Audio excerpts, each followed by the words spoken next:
Guys and ladies, it's Dan. And John. And Kris. And this is our first attempt at a new series here on QB, Far Beyond Banter, where we just rant on and on and on about whatever we feel like, basically. And if you feel like watching, go ahead, you might be entertained. So, and you might not. Meanwhile, an hour later, you might want to leave a like or a dislike or whatever you want. You might want to do that. But we've been discussing, Kris has been fantasising about his lottery win, as usual. Kris plays the lottery quite a lot, and he's convinced he's going to win every time. Yes. So, I am, and it's not just the lottery, it is the Euromillions. Yes. I will absolutely... He's going for the big one. The big bucks. Basically, I believe I could survive on 160 million.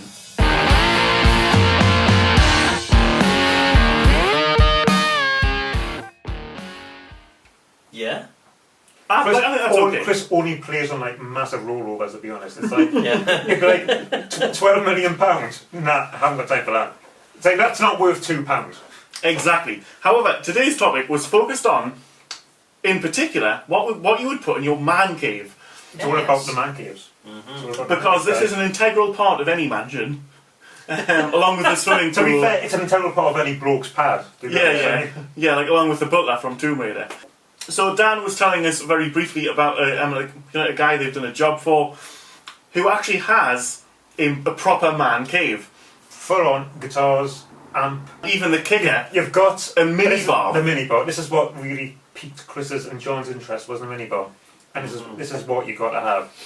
So Kris, what would you have in your minibar? So now that we've mentioned the fact that a minibar is present, I now have to have a minibar in mine. Yeah. So exactly as Dan's friend has, like one which has like a lowered ceiling and a heightened step, along with like a proper marble topped bar with beer pumps. The flip-floppy saloon type doors. Yeah, exactly. Like you'd want fridges with all of your favourite beers. What would distinguish us from just ordinary people who have a bar in their minibar was the fact that I would have a full-time barman. I disagree with. I don't know about you guys, but I would not have a full-time barman standing in my minibar if I had like millions of pounds. I would not hire a barman. I would. Me and John discussed. We would like the fact that we can just walk in and help ourselves to the bar without anybody serving us, because it's like it's kind of it's cheeky. That would be the best fun. Can you imagine walking into your own bar, your spare bedroom, which you've turned into a bar, right? Or even your kids' bedroom. Your kids' bedroom. Kick your kids out. Get rid of the kids. Into the man cave. Walking into your spare bedroom bar and going, oh, wait a minute, lads, the barman's not there. I'll go pour myself a pint. And I think we all know. How awesome would you feel? Every guy out there has probably loved the fact that he's running his own bar.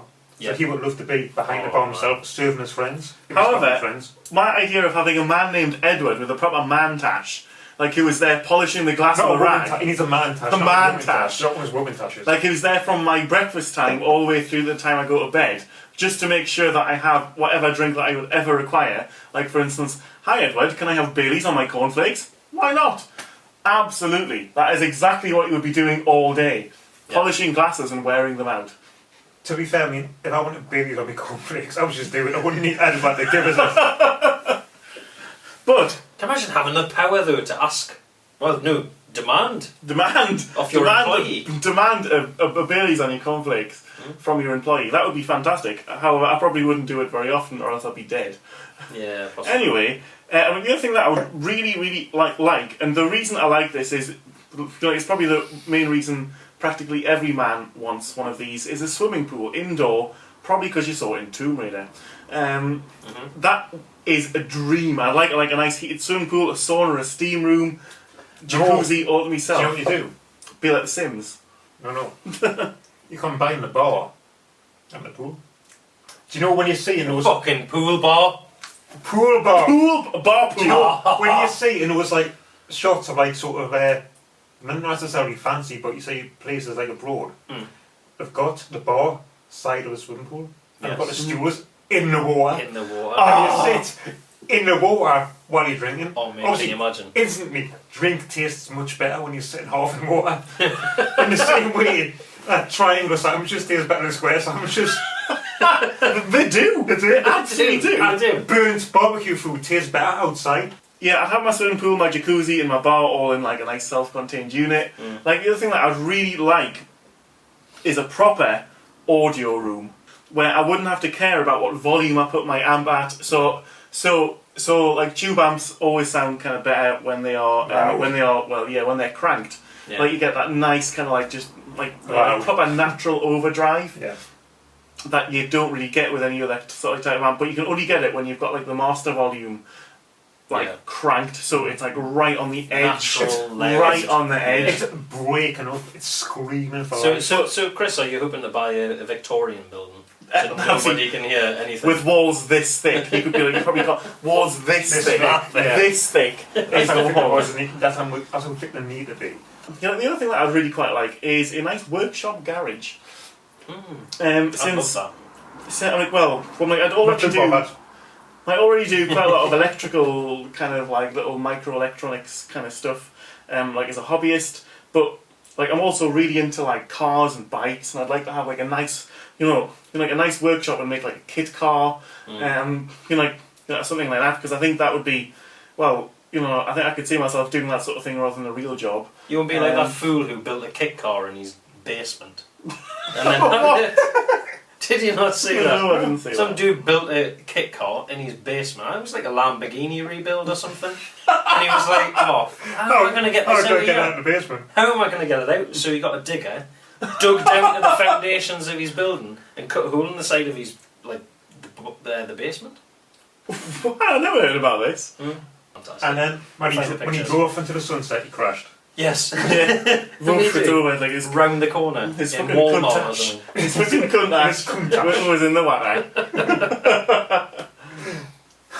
So like, would you like any redeeming features in your mansion or large house? Definitely go for a workshop. I wouldn't have a workshop, no. I would have a big ass guitar room. Yeah. Definitely the mini bar is an essential. No, it's a mini bar. If I put a drink facility in my smaller house, I would definitely have a mini bar. If I had your smaller house, you're saying if I had a bigger house as well? If I had a small house, it would be a mini bar. If I had a mansion, it would be a full bar. It would basically be a pub. Yes. I would build a pub into my house. In your living If I had a estate. Yeah. Well, you'd have an estate, wouldn't you, if you had a house? Of course. Well, yeah, like standalone pub on your estate. Yeah, in your garden. which is fully licensed. like a fully licensed pub. And then I would have a full of staff. I would have if it was a pub, I'd probably have a full of staff. Well, you would need and I'd never get bored of like walking out and saying, "Oh well, let's see if I can find my way home." I would like a Wallace and Gromit styled waking up system. I was thinking of like going to sleep in a circus cannon that it shoots us. I wake up flying through the air to a net. Actually, talking about sleeping and being a millionaire. but I remember years ago, like years ago when I was a kid, and we used to drive down to Spain. Like, Chris, it was the you passed your test pretty early. I know, like when I was 10. I was a driver. And one night, we stayed, like it was in France, like it was quite like an old chateau style hotel, and actually the bed that I stayed in was like a sleigh bed, and like it had a feather mattress, and by God, I have never slept better in all my life. Really? Do you know, actually, I would have slept better on the way down there. My dad used to have like a Ford Fiesta 1.1 Popular Plus or whatever it was called. Mate, it was the bee's knees. When I was 10, obviously I was like half the size I am now. On the way down to Kent, where my grandma and granddad used to live, I slept so well on that back seat. Really? So well. It was absolutely fantastic. Windows open, cool breeze. So what are you saying, if you won the lottery, you would have a Fiesta back seat installed in your house? You could sleep in? I'd have Edward, Chris's butler, to drive you around. Barman, not butler. and chauffeur. Yeah. And just drives around until I fell asleep, and then he could carry me to bed. So that is all we've got time for this kind of Beyond Banter episode of Quantum of Barry. Far beyond Banter, where we kind of just take a topic and just run with it for a little while. Ramble on for a bit. Like, you'll probably really enjoy this, or you'll really hate it. Who knows? Anyway, actually join us again for more beer and banter and other unboxings and game-related memorabilia. I have been Chris. I've been John. Know your limits. I've been Dan. Ciao. and I haven't won the lottery yet. We'll let you know.